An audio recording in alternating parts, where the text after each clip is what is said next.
Hello बच्चों, ये हमारी सेट्स की आखिरी क्लास है। इसके बाद सेट्स टॉपिक पूरी तरह से फिनिश हो जाएगा। और हमने जो प्रीवियस क्लास पढ़ी थी उस क्लास के अंदर हमने पढ़ा था कि सिमेट्रिक डिफरेंस क्या होता है। अब चलिए हमारी इस कहानी को यहीं से आगे लेके चलते हैं। अच्छा, हमने वेन डायग्राम के बारे में तो पता कर लिया था। अब ये जो वेन डायग्राम होते हैं ना, इसके अंदर सेट्स होते हैं, ठीक है। जैसे कि ये एक यूनिवर्सल सेट है और इसके अंदर सेट ए, सेट बी, मैं दो सेट लेके चल रहा हूँ। इन दोनों सेट्स के अंदर एलिमेंट होंगे, ठीक है। अब वो जो एलिमेंट्स होंगे यानी नंबर ऑफ एलिमेंट्स, उनको कैसे निकाला जाएगा, तो उसको बोला जाता है कार्डिनल नंबर्स। और उसको निकालने के लिए एक फॉर्मूला होता है। यानी हमारे जो कार्डिनल नंबर्स होंगे, कार्डिनल नंबर्स यानी कि मेरे जो दोनों सेट जो आपस में जुड़ रहे हैं, इनके अंदर कितने एलिमेंट होंगे, ये जितने भी एलिमेंट इनके अंदर होंगे वो सब मैं निकालूंगा एक फॉर्मूले से। और वो फॉर्मूला क्या कहता है? वो फॉर्मूला कहता है number of A union B. यानी ए और बी इन दोनों का यूनियन ले लिया और इसके अंदर जो नंबर्स होंगे, एलिमेंट्स के नंबर यानी कार्डिनल नंबर्स, वो क्या होंगे? सेट ए के अंदर नंबर्स यानी n A plus n B, यानी सेट बी के अंदर कितने एलिमेंट हैं, ठीक है। तो मैंने ए के जोड़ लिए, मैंने बी के जोड़ लिए। जब मैंने ए के जोड़े तो मेरा ये वाला जो पार्ट है ये आ गया था ए के साथ। जब मैंने बी के जोड़े तो ये जो मेरा पार्ट है ये वापस आ गया था, क्योंकि ये दोनों के अंदर कॉमन है। तो ये पार्ट दो बार आ गया था, इसलिए मैं इसको एक बार हटा देता हूँ ताकि ये सिर्फ एक बार ही काउंट हो। और मैं इसे लिखता हूँ एन ए इंटरसेक्शन बी। और ये जो हमारा फॉर्मूला है, ये हमारा फॉर्मूला है नंबर ऑफ कार्डिनल या फिर cardinal numbers for two set, ठीक है। ये दो सेट है, इसके लिए मैंने ये फॉर्मूला यूज किया है। अब अगर मान लीजिए अगर दो से ज़्यादा सेट हो यानी तीन सेट हो, तो उसके लिए जो फॉर्मूला है वो अलग है। अच्छा ठीक है, ये जो फॉर्मूला है इससे रिलेटेड हम एक क्वेश्चन लेते हैं, ठीक है। और क्वेश्चन क्या है? क्वेश्चन ये कहता है, मान लीजिए आपके पास दो सेट हैं, एक सेट है ये और एक सेट है बी। और ये जो यूनिवर्सल सेट है, मैंने आपको बताया था यूनिवर्सल, हम इसको लेते हैं टोटल जितने एलिमेंट हैं। यानी मेरे पास जो यूनिवर्सल सेट है उसके अंदर जो एलिमेंट्स हैं वो हैं 700, ठीक है। और जो सेट ए है और ये जो सेट बी है, सेट ए के अंदर मेरे पास जो एलिमेंट्स के नंबर हैं वो मान लीजिए हैं वो हैं मेरे पास 300, ठीक है। और सेट बी के अंदर मेरे पास जो एलिमेंट है उनको मान लीजिए वो हैं मेरे पास 200। यानी इसके अंदर है हमारे पास 300 एलिमेंट, 300, और सेट बी के अंदर हमारे पास जो एलिमेंट है वो है 200, ठीक है। और ये जो कॉमन पार्ट है, दोनों के बीच का कॉमन पार्ट है, इसके कितने एलिमेंट हैं? तो इसमें एलिमेंट है n A intersection B equals to 100। यानी कॉमन पार्ट के अंदर जो एलिमेंट है वो 100 है, ठीक है। अब मुझे सिंपल सी एक चीज़ बतानी है और मुझे बताना ये है कि number of A dash intersection B dash, इसकी वैल्यू क्या होगी, ये मुझे फाइंड आउट करनी है, ठीक है। तो ये कैसे निकालेंगे? सबसे पहले आप इस वीडियो को पॉज कीजिए और उसके बाद ही इसका आंसर निकालिए। अच्छा, तो मैं उम्मीद करता हूँ आपने वीडियो पॉज करने के बाद इसका आंसर निकाला होगा। अब चलिए देखते हैं इसको कैसे सॉल्व करते हैं, उसके बाद आप मैच कीजिएगा आपका आंसर सही है या नहीं, ठीक है। मैंने यहाँ पर क्या पूछा है? मैंने यहाँ पर पूछा है नंबर ऑफ किसके, इस सेट के अंदर कितने, ए डैश इंटरसेक्शन बी डैश, ये ए डैश इंटरसेक्शन बी डैश, इसके अंदर कितने नंबर आएंगे। अच्छा ठीक है, इसका मतलब क्या है? इसका मतलब है ए डैश, इसका मतलब क्या है? ये है मेरे पास ए, ये पूरा का पूरा ये मेरे पास ए है, और इसको छोड़कर ये जो पार्ट है ये है मेरे पास ए डैश, यानी जो ए नहीं है, ठीक है, ये वाला पार्ट है मेरे पास। और बी डैश का मतलब क्या है? बी डैश का मतलब है ये जो बी पार्ट है इसको छोड़ के बाकी का पार्ट, यानी ये पूरा का पूरा पार्ट, ये मेरा जो पूरा का पूरा पार्ट है ये किस में आएगा? ये आएगा बी डैश के अंदर। अब बोल रहा है दोनों का इंटरसेक्शन है, दोनों का कॉमन आना चाहिए। तो कॉमन का वो कौन सा वाला पार्ट होगा? कॉमन तो यही वाला पार्ट होगा,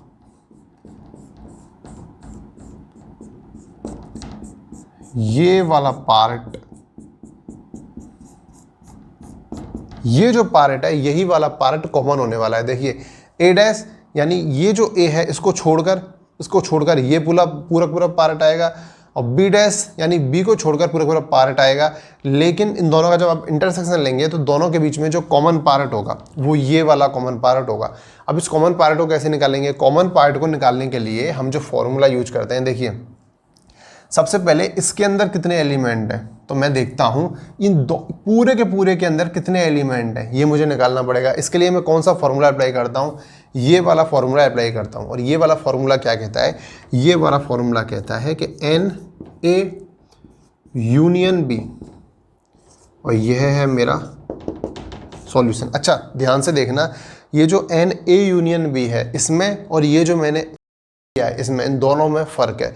ये जो मैं लिख रहा हूँ एन ए यूनियन बी, इसका मतलब है कि ये जो दोनों सेट हैं इन दोनों सेट्स के अंदर टोटल एलिमेंट कितने हैं, जबकि ये जो मैंने साइन होना है और इसके आगे जो नंबर एन डिनोट किया है उसका मतलब है कि ये जो पूरा का पूरा है इसके अंदर कितने हैं। ठीक है, तो मैंने ये लिख लिया। इसका फॉर्मूला क्या है? इसका फॉर्मूला है n A plus n B minus n A intersection B. और यहाँ पर मेरा एन है क्या है? एन है मेरा 300, यानी 300 प्लस एन बी क्या है? तो एन बी है मेरे पास 200 और minus n A intersection B क्या है? तो एन ए इंटरसेक्शन बी है मेरे पास 100। और ये मेरे पास क्या निकल के आता है?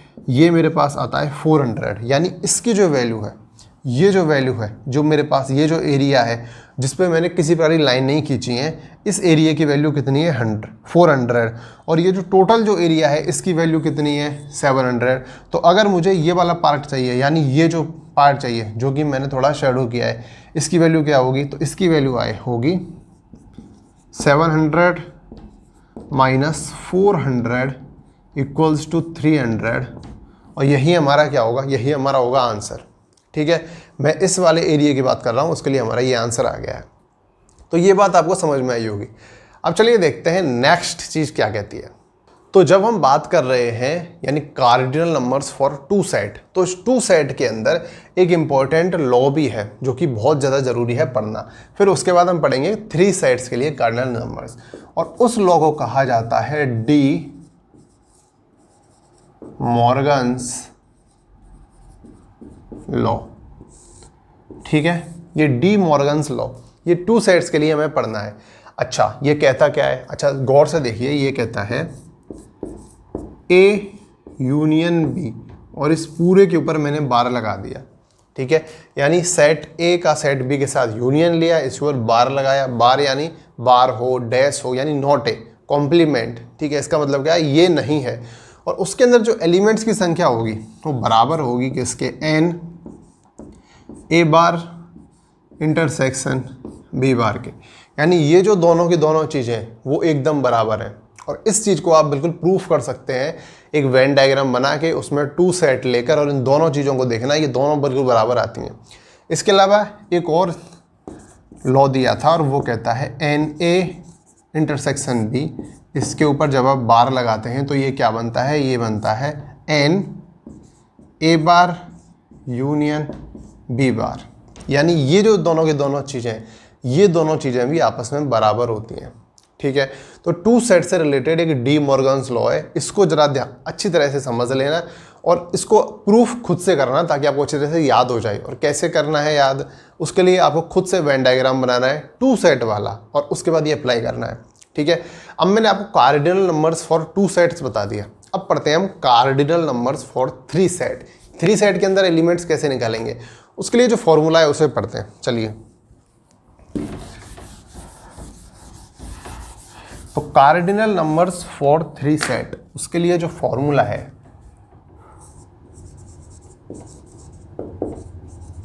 Cardinal numbers for three sets,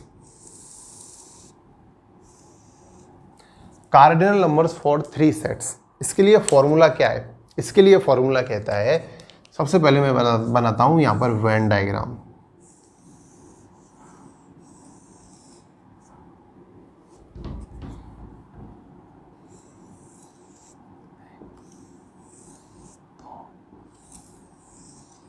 ये मेरे पास 3 सेट हो गए, ये है ए, ये है बी और ये है सी। ठीक है, अब इन 3 सेट के अंदर अगर मुझे इन तीनों के अंदर कितने एलिमेंट हैं ये पता करना है, तो उसके लिए क्या होगा, number of element A union B union C. इस तीनों के अंदर कितने एलिमेंट आ रहे हैं, एलिमेंट ये हैं,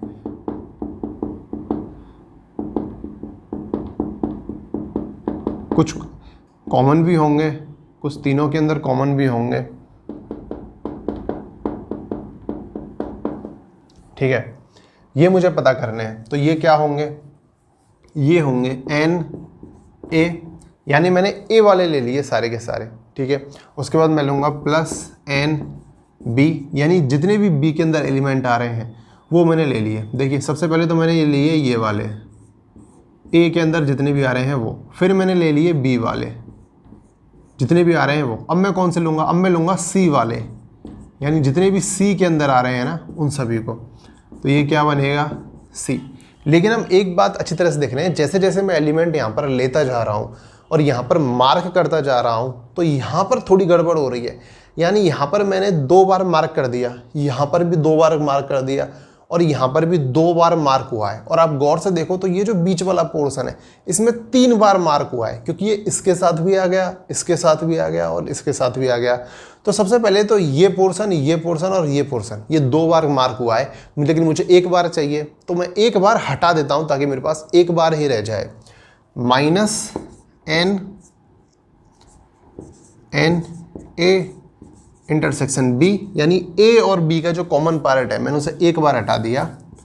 minus n B intersection C, यानी बी और सी के बीच का जो कॉमन पार्ट है उसे मैंने 1 बार हटा दिया। और minus n A intersection C, और इसको भी मैंने 1 बार हटा दिया। ठीक है, यानी मेरे पास ये 2 बार था, ये 2 बार था, ये 2 बार था। 1 बार इसको हटाया, 1 बार इसको हटाया, 1 बार इसको हटाया। ये जो मेरे पास बीच का पोर्शन था ये 3 बार था। और जब मैंने इसको हटाया, देखो ये यहाँ भी आया, यहाँ भी आया, यहाँ भी आया, यानी 3 बार आया बीच वाला पोर्शन। और जब मैंने इसको हटाया तो 1 बार हटाया, 2 बार हटाया, 3 बार हटाया, 3 बार ही तो आया और 3 बार ही ये बीच वाला हट गया। यानी मुझे 1 बार वापस ऐड करना पड़ेगा क्योंकि ये मुझे चाहिए। तो मैं करूँगा plus n A intersection B intersection C. तो ये जो हमारे पास फॉर्मूला आया है ये फॉर्मूला है कार्डिनल नंबर्स फॉर 3 सेट।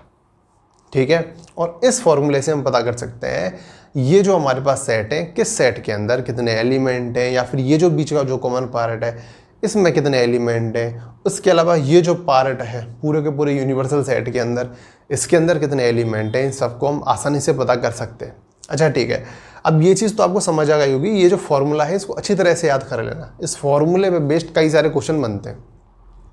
अब मैं आपको बताता हूँ, जैसे क्वेश्चन की लैंग्वेज आती है कि एग्जैक्टली 1, एग्जैक्टली 2, एग्जैक्टली 3 या फिर नो 1, यानी हम किसी को चूज़ नहीं कर रहे, तो उनके बीच हम जो एरिया लेते हैं वो कौन कौन सा एरिया होता है। जैसे कि अगर मैं कहूँ कि हम कुछ भी नहीं ले रहे, कोई किसी भी सेट में से कुछ भी हम नहीं ले रहे एलिमेंट, सेट के जो बाहर के एलिमेंट है तो वो ये आएंगे यहाँ पर पार्ट। एग्जैक्टली 1 का मतलब क्या है, सिर्फ इतना पार्ट, सिर्फ इतना, सिर्फ ये वाला पार्ट, सिर्फ ये वाला पार्ट, सिर्फ ये वाला पार्ट। एग्जैक्टली 2 का मतलब क्या है, ये कॉमन पार्ट, ये कॉमन पार्ट, ये कॉमन पार्ट। एग्जैक्टली 3 का मतलब क्या है, ये वाला कॉमन पार्ट। तो चलिए इसको एक बार देखते हैं कि आखिर वो कौन कौन सा, मैं एक बार आपको अच्छी तरह से डायग्राम बना के बताता हूँ कि आखिर, ताकि आप क्वेश्चन की लैंग्वेज में बिल्कुल भी कंफ्यूज ना हो। ठीक है, तो चलिए, हाँ जी, तो ये मेरे पास मैंने आपको 4 वेन डायग्राम बनाए हैं जो कि 3 सेट्स के हैं। ये चारों दिखने में एक जैसे हैं। इसके अंदर हमें क्या करना है, इसके अंदर हमें क्वेश्चन की लैंग्वेज के हिसाब से पहचानना है। मान लीजिए क्वेश्चन पूछता है नो 1, यानी सेट के अंदर से वो एक भी एलिमेंट नहीं ले रहा, तो हमें कौन सा वाला पार्ट लेना होता है या कौन सा एरिया लेना होता है, मैं उसको आपको बताऊंगा। एग्जैक्टली 2, 3 उसके लिए देखते हैं। तो देखिए, सबसे पहले मान लीजिए अगर क्वेश्चन की लैंग्वेज के अंदर आपके लिए बोला गया है नो 1, तो आप कौन सा वाला एरिया लेंगे, यानी इन सेट्स के अंदर से आपको कोई सा भी एरिया नहीं लेना क्योंकि लिखा हुआ है नो 1। तो हमारा जो एरिया आएगा वो आएगा ये, ठीक है, हमारा ये वाला एरिया आएगा। और ये जो हमारा एरिया है, इस एरिया को हम कैसे डिनोट करते हैं, आपको अच्छी तरह से पता होगा। इस एरिया को हम डिनोट करते हैं यानी number of A union B union C, मतलब मैंने तीनों ले लिए और इसके ऊपर बार लगा दिया, यानी ये तीनों इनका कॉम्प्लीमेंट, यानी ये वाला एरिया बचा कुछ है। ठीक है, ये आपको याद नहीं रहे तो कोई बात नहीं, इसको हम बाद में और देख लेंगे। फिलहाल देखिए नो वन यानी एक भी एलिमेंट नहीं लेना, तो कौन सा वाला पार्ट लेना है, ये वाला। अच्छा ठीक है, अगर क्वेश्चन के अंदर आपसे कहता है एग्जैक्टली वन, तो क्या आप क्या करोगे? अगर आपसे कहता है एग्जैक्टली वन, तो कौन सा वाला पोर्शन आएगा? तो देखिए एग्जैक्टली वन के लिए आता है ये वाला पोर्शन, ये जो पोर्शन है, ये जो पोर्शन है जिसके अंदर एलिमेंट सिर्फ एक बार यूज हो रहे हैं, इसमें और इसमें, इसमें ये आएगा। ये मैंने जो बीच के एलिमेंट हैं इनको नहीं लिया, क्योंकि ये बीच के जो एलिमेंट हैं ये इन दोनों के अंदर भी आ रहे हैं और इन तीनों, कुछ ऐसे हैं जो बीच में तीनों के अंदर आ रहे हैं, लेकिन हमें से पूछा गया है सिर्फ एग्जैक्टली वन, तो हमें एग्जैक्टली वन सिर्फ इस वाले एरिया के एलिमेंट लेने हैं। ठीक है, अगर हमसे पूछता है एग्जैक्टली टू, तो फिर हम क्या करेंगे? एग्जैक्टली टू, और एग्जैक्टली टू के लिए हमें वो वाले एलिमेंट चाहिए जो दो सेट्स के अंदर कॉमन हो। जैसे कि सबसे पहले तो एक तो ये, एक ये, एक ये, तो ये जो एलिमेंट है ये किसी भी दो सेट्स के अंदर कॉमन है। ये इन दोनों के अंदर, ये इन दोनों के अंदर, ये इन दोनों के अंदर। ये जो बीच वाला पार्ट है इसको हम नहीं लेना क्योंकि ये तीन सेट्स के अंदर कॉमन आ रहा है। ठीक है, तो एग्जैक्टली टू के लिए होगा ये। और अगर पूछता है एग्जैक्टली थ्री, तो एग्जैक्टली थ्री के लिए हमें वो वाला एरिया लेना है जो तीनों सेट्स के अंदर कॉमन है। ये एरिया तो एक सेट के अंदर कॉमन है, ये एरिया दो सेट के अंदर कॉमन है, लेकिन ये जो एरिया है बीच वाला, ये एरिया आपका तीन सेट के अंदर कॉमन है। तो एग्जैक्टली थ्री के लिए हमें ये वाला एरिया लेना है। ठीक है, अच्छा इसके बाद देखते हैं, एक क्वेश्चन देखते हैं, यानी cardinal numbers for three set के ऊपर मैं आपको क्वेश्चन कराता हूँ।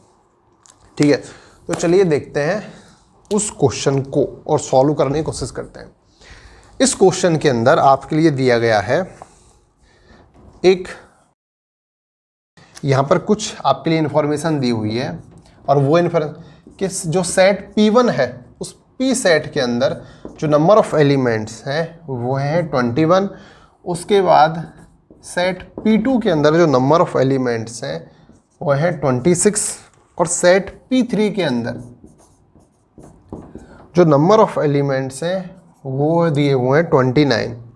ठीक है, और यहाँ पर क्या पूछ रहा है, और यहाँ पर ये चीज़ बता रहा है कि P1 इंटरसेक्शन P2, यानी P1 और P2 ये जो दोनों सेट्स हैं इनके अंदर जो हमारे कॉमन एलिमेंट हैं वो दिए हैं इसने 14, और उसके बाद यहाँ पर P1 इंटरसेक्शन P3 की जो वैल्यू है वो वैल्यू है 12, और P1 इंटरसेक्शन, P1 तो आ चुका, P2 इंटरसेक्शन P3 की जो वैल्यू है वो वैल्यू है 14, और उसके बाद इन तीनों के अंदर जो कॉमन एलिमेंट है उसकी है 8, और हमसे पूछ क्या रहा है, ये हमसे निकाला है, ये हमसे पूछ रहा है कि ओनली P3। ठीक है, तो ये हमारे पास एक क्वेश्चन है, इसके अंदर बताया गया तीन सेट हैं P1 P2 P3। Set P1 के अंदर एलिमेंट कितने हैं 21, सेट P2 के अंदर कितने हैं 26, सेट P3 के अंदर कितने हैं इतना। अच्छा P1 P2 दोनों के अंदर कितने हैं 14, P1 और P3 दोनों के अंदर कॉमन एलिमेंट कितने हैं 12, और P2 और P3 दोनों के अंदर कॉमन एलिमेंट कितने 14, और तीनों के अंदर कॉमन एलिमेंट कितने 8, और हमसे पूछा है कि ओनली P3 यानी केवल P3 के अंदर कितने एलिमेंट है। अच्छा मैंने आपको बताया था कि एग्जैक्टली वन के लिए हम इस वाले को यूज करते हैं, लेकिन उसने कहा है एग्जैक्टली वन में भी सिर्फ P3। ठीक है, यानी हमें ये जो इनमें से सिर्फ एक सेट लेना है। मान लीजिए अगर मैं एक डायग्राम बनाता हूँ सबसे पहले,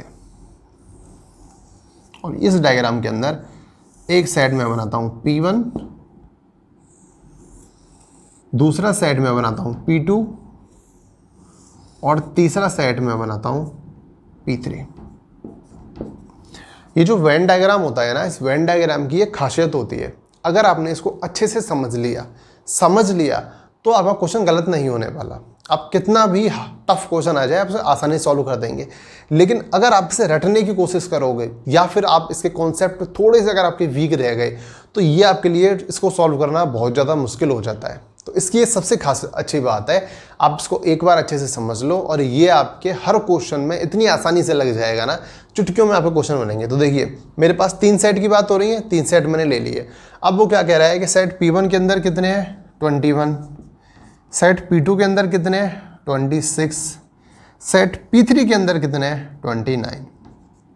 ठीक है, अब वो कह रहा है इन दोनों के अंदर कॉमन कितने हैं, तो वो कह रहा है 14 कॉमन है। इन दोनों के अंदर कॉमन कितने बताए हैं, इन दोनों के अंदर कॉमन बताए हैं 12, और इन दोनों के अंदर जो कॉमन बताए हैं वो बताए हैं वापस से 14। ठीक है, और तीनों के अंदर कॉमन कितने बताए हैं, तो तीनों के अंदर कॉमन बताए हैं 8। अब मुझसे पूछा है सिर्फ P3 की वैल्यू, तो जरा इसे गौर से देखिए। ये जो मेरे पास P3 है ये पूरा का पूरा P3 है। ये इस पूरे के पूरे P3 में कितने एलिमेंट हैं 29, लेकिन 12 ऐसे हैं जो P1 के साथ कॉमन है, 8 ऐसे हैं जो तीनों के साथ कॉमन है, और 14 ऐसे हैं जो P2 के साथ कॉमन है। तो मैं क्या करता हूँ, आप फॉर्मूला मत लगाइए, इस वेन डायग्राम से ही देखिए, मुझे साफ साफ दिखाई दे रहा है। अगर मुझे सिर्फ P3 वाले चाहिए, यानी सिर्फ मुझे ये वाले चाहिए, तो मुझे इसके अंदर सिर्फ P3 के एलिमेंट निकालने हैं। और सिर्फ P3 के एलिमेंट निकालने के लिए मैं क्या करूँगा, मैं ये जो P3 के एलिमेंट हैं यानी सिर्फ P3 के, इनको तो अपने पास रखूँगा, बाकी इनको और इनको और इनको भगा दूँगा। कैसे भगाऊँगा, अच्छा इसको गौर से देखिए। सबसे पहले मैं इसको थोड़ा बड़ा कर लेता हूँ और बड़ा मैं इसको यहाँ बना लेता हूँ। ये मेरे पास है P3, और P3 किस हिसाब से बना हुआ है, P3 एक तो ऐसे बना हुआ है, एक ऐसे बना हुआ है। ठीक है, और यहाँ पर जो एलिमेंट आ रहे हैं वो कितने हैं, ये एलिमेंट हैं 12, यानी जो ये जो बीच के जो एलिमेंट हैं ये कितने हैं, ये हैं 8, और यहाँ पर जो एलिमेंट हैं वो हैं 12, और यहाँ पर जो एलिमेंट हैं वो है 14। अच्छा ये जो 12 एलिमेंट हैं इस पूरे के अंदर, और बीच में कितने 8, तो ये जो 8 है इस 12 का ही पार्ट है, क्योंकि ये इन दोनों के अंदर कॉमन है। तो अगर मुझे सिर्फ ये वाले एलिमेंट चाहिए, यानी सिर्फ जो इस जगह पर हैं, वो कितने होंगे, वो एक्चुअली में वो 12 नहीं होंगे, क्योंकि 12 पूरे हैं, तो ये 12 नहीं होंगे, ये होंगे सिर्फ 4। ठीक है, यहाँ पर ये जो 12 है ये पूरा पार्ट है, लेकिन इसके अंदर मुझे 8 निकालना पड़ेगा, क्योंकि 8 मैं यहाँ पर काउंट कर चुका हूँ। तो यहाँ पर एक्चुअल में कितने आएंगे 4। उसी तरह से यहाँ पर ये जो 14 है ये इस पूरे के अंदर 14 है, लेकिन यहाँ पर तो 8 हैं, तो बचे कुछ यहाँ पर कितने आएंगे, तो यहाँ पर एक्चुअल में 8 ना होगा, यहाँ पर 6 होंगे। ठीक है, तो हमारा जो 4 है वो ये वाला पार्ट है, ये जो 8 है ये वाला पार्ट है, और ये 6 है ये वाला पार्ट है। और मुझे कौन सा वाला पार्ट चाहिए, मुझे ये वाला पार्ट चाहिए। तो इस पार्ट के लिए मैं क्या करूँगा, ये टोटल पार्ट कितना है 29 का, और इस पार्ट में से मैंने ये इन तीनों को हटा देना है। तो मैं कैसे करूँगा, 29 माइनस 4 + 8 + 6, 4 + 8 + 6, और ये मेरा कितना बनता है, ये मेरा बनता है 18, और जो 29 माइनस 18 में करूँगा तो मेरा आंसर आता है 11।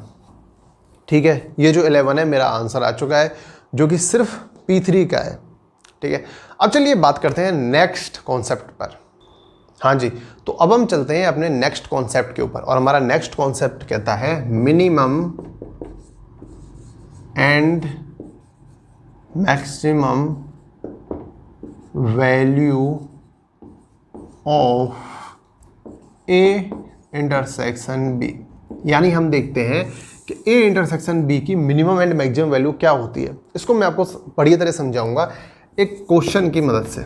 मान लीजिए मेरे पास ये एक साइंस की क्लास है, मैंने आपको बताया था ना, एक यूनिवर्सल सेट होता है, जिसका मतलब होता है कि उसके अंदर सारे के सारे जो सेट हैं वो उसके अंदर हैं। ऐसे ही मान लीजिए एक यूनिवर्सल सेट है, और वो क्या है, साइंस की क्लास। ये हमारी प्यारी सी साइंस की क्लास है। ठीक है, इस साइंस की क्लास के अंदर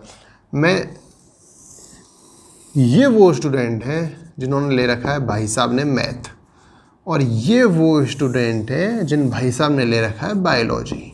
ठीक है, यानी ये मैथ वाले हैं, ये बायोलॉजी वाले हैं, पूरी साइंस की क्लास है। और हमारी साइंस की क्लास के अंदर ये जो बीच वाला जो पार्ट है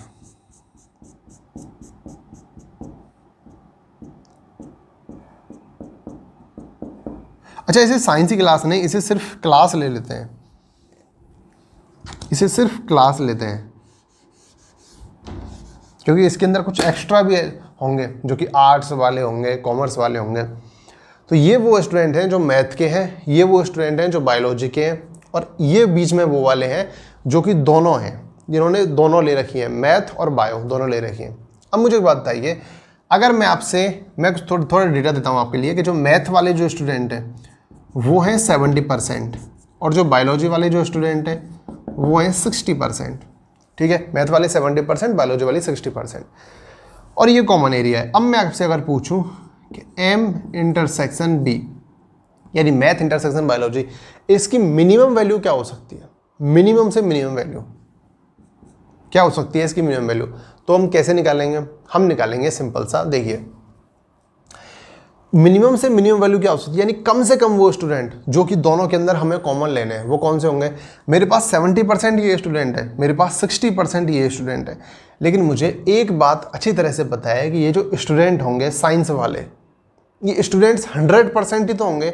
100% का मतलब होता है पूरा, तो साइंस वाले जो स्टूडेंट होंगे वो 100% ही तो होंगे। तो अगर मैं इन दोनों को मिलाऊं तो 100% आने चाहिए ना, साइंस वाले स्टूडेंट आने चाहिए। तो मेरे पास आता है 70% प्लस 60% इक्वल्स टू 130%, यानी आने चाहिए 100% और आ रहा है 130%। 30% लोग ज़्यादा आ रहे हैं। ये 30% लोग कौन से ज़्यादा हैं? ये वो ज़्यादा हैं जो कि बायोलॉजी के अंदर भी काउंट हो गए और मैथ्स के अंदर भी काउंट हो गए। तो जो मिनिमम वैल्यू हो सकती है, वो मिनिमम वैल्यू क्या हो सकती है? वो मिनिमम वैल्यू हो सकती है 130% माइनस 100% इक्वल्स टू 30%। तो ये जो 30% है ये हमारी हो सकती है मिनिमम वैल्यू, जो इन दोनों के अंदर कॉमन, इतने से कम इतने कॉमन तो दोनों के अंदर है ही। ज़्यादा से ज़्यादा कितने कॉमन हो सकते हैं? तो मुझे बताइए, मैथ वाले ज़्यादा हैं या बायोलॉजी वाले ज़्यादा हैं? मैथ वाले ज़्यादा हैं। तो ये जो बायोलॉजी वाले 60% हैं, अगर ये सब के सब मैथ ले लें, तो अगर मैं इन सबसे कह दूं कि आप सब के सब मैथ ले लो और फिर मैं आपसे पूछूं कि अब मैथ वाले कितने हैं, तो आप क्या कहोगे? आप वापस वही कहोगे, मैथ वाले तो 70% ही हैं। अगर मैं आपसे कहूं अब बायोलॉजी वाले कितने हैं, तब भी आप यही कहोगे कि अब बायोलॉजी वाले भी 60% है। लेकिन सभी ने मैथ ले ली है, तो अगर इन दोनों का इंटरसेक्शन निकलेगा तो वो मैक्सिमम निकलेगा, और वो कितना निकलेगा? मैक्सिमम निकलेगा 60%। यानी ये जो छोटू वाला होता है, इस छोटे वाले सेट को इस पूरा का पूरा बड़े वाले सेट के अंदर डाल दो, और छोटे वाले सेट की जो वैल्यू होती है ये इंटरसेक्शन की मैक्सिमम वैल्यू आ जाती है। ठीक है, तो यहाँ से आपको समझ में आ गया होगा minimum and maximum value of A intersection B. अब चलिए नेक्स्ट कॉन्सेप्ट को देखते हैं। तो चलिए हम आ गए हैं अपने नेक्स्ट कॉन्सेप्ट पर, और हमारा जो नेक्स्ट कॉन्सेप्ट है वो है Cartesian product of two set. यानी ये जो दो सेट्स होते हैं, इनके जो एलिमेंट हैं उनका आपस में गुणा किया जाएगा, प्रोडक्ट किया जाएगा। ठीक है, अब मैं बताता हूँ कैसे, आखिर किस तरह से किया जाता है। मान लीजिए मेरे पास दो सेट है, एक सेट है ये जिसे मैं कहता हूँ A, एक सेट है ये जिसे मैं कहता हूँ B, और ये जो मेरा A सेट है, इस A सेट के अंदर कितने एलिमेंट है मेरे पास?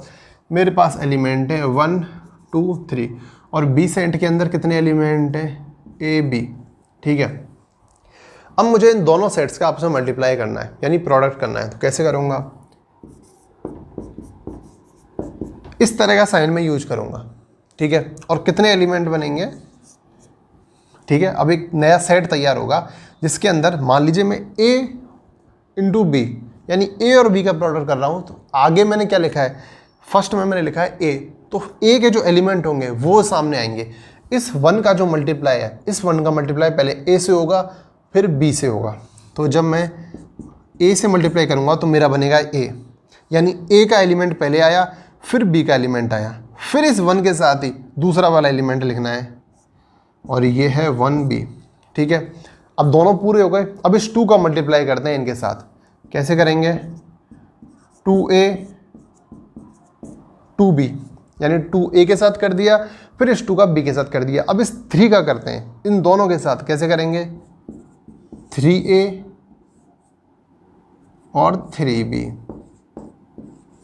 ठीक है, तो ये मेरे पास आ गया A प्रोडक्ट B, और ये पूरा का पूरा बन गया। अब अगर आप सोचो, अगर मैं इसको ऐसे लिखता B इंटू A, अगर मैं इसे उल्टा लिखता तो क्या होता, बिल्कुल ऐसा ही होता, लेकिन अब की बार बी आगे लिखा है तो बी के जो एलिमेंट हैं वो आगे आएंगे। यानी कि ये जो ए है, इस ए का मल्टीप्लाई पहले मैं करूँगा इसके साथ, तो क्या बनेगा, ये बनेगा, पहले आएगा ए, फिर आएगा ये 1, फिर ए का मल्टीप्लाई इस 2 के साथ होगा, तो क्या आएगा ए, फिर आएगा 2, फिर इस ए का मल्टीप्लाई 3 के साथ होगा, और क्या आएगा ए, और फिर आएगा 3, फिर इस बी का मल्टीप्लाई होगा इन तीनों के साथ, और क्या बनेगा B1, B2 और B3। ठीक है, और आप देखेंगे 1 2 3 4 5 6, 1 2 3 4 5 6 दोनों के अंदर जो एलिमेंट है वो बराबर आए हैं। ठीक है, तो इस तरह से किया जाता है प्रोडक्ट। अच्छा, एक काम की चीज़ बताता हूँ आपको। अब आप कहेंगे कि ये जो प्रोडक्ट है इनके अंदर नंबर कितने होते हैं, कार्डिनल नंबर्स ए प्रोडक्ट बी कितने होंगे, यानी ए इंटू बी के अंदर जो कार्डिनल नंबर्स होंगे वो कार्डिनल नंबर्स इक्वल्स टू होंगे बी इंटू ए के। ये मैंने आपको बता दिया, यहाँ पर दोनों काउंट कर लीजिए, दोनों ही इक्वल है। ए इंटू बी के अंदर जो होंगे वो इक्वल होंगे बी इंटू ए के, और कितने होंगे, ये होंगे ए के नंबर्स इंटू बी के नंबर्स, यानी इन दोनों के आपस में ए और बी के मल्टीप्लाई कर दो उतने ही होंगे। देखिए इसके अंदर कितने हैं 1 2 3, यानी वैल्यू आ गई 3। इसके अंदर कितने हैं 1 2, यानी वैल्यू आ गई 2। कितने हो गए 6, आ गए 6, क्योंकि 3 इंटू 2 6। इसके अंदर कितने 1 2 3 4 5 6 6। इसके अंदर कितने 1 2 3 4 5 6 6। तो दोनों के अंदर ही और बराबर होते हैं, और ये आपका फॉर्मूला है। आपको प्रोडक्ट के अंदर अगर आपको निकालना है कार्डिनल नंबर्स, तो उसका ये फॉर्मूला है। ठीक है, अब चलिए एक और चीज़ बताता हूँ आपको, बड़ी मज़ेदार चीज़ है। हाँ जी, तो चलिए वो मज़ेदार चीज़ देखते हैं। और वो मज़ेदार चीज़ क्या कहती है, वो मज़ेदार चीज़ कहती है इफ़ यदि हमारा एलिमेंट है ए, और इस ए सेट के अंदर जो एलिमेंट है वो है x, और वहीं दूसरी ओर हमारा जो बी सेट है, इस बी सेट के अंदर जो नंबर्स ऑफ एलिमेंट हैं वो कितने हैं, वो हैं बाई। ठीक है, और मान लीजिए मैं a इंटू बी करता हूँ, यानी इन दोनों के दोनों जो सेट है इनका प्रोडक्ट करता हूँ, तो इस प्रोडक्ट के अंदर जितने भी एलिमेंट आएंगे, जितने भी एलिमेंट इसके अंदर आएंगे उसके यानी जो सेट बनेगा उसके सबसेट कितने होंगे। ठीक है, यानी सबसेट्स ऑफ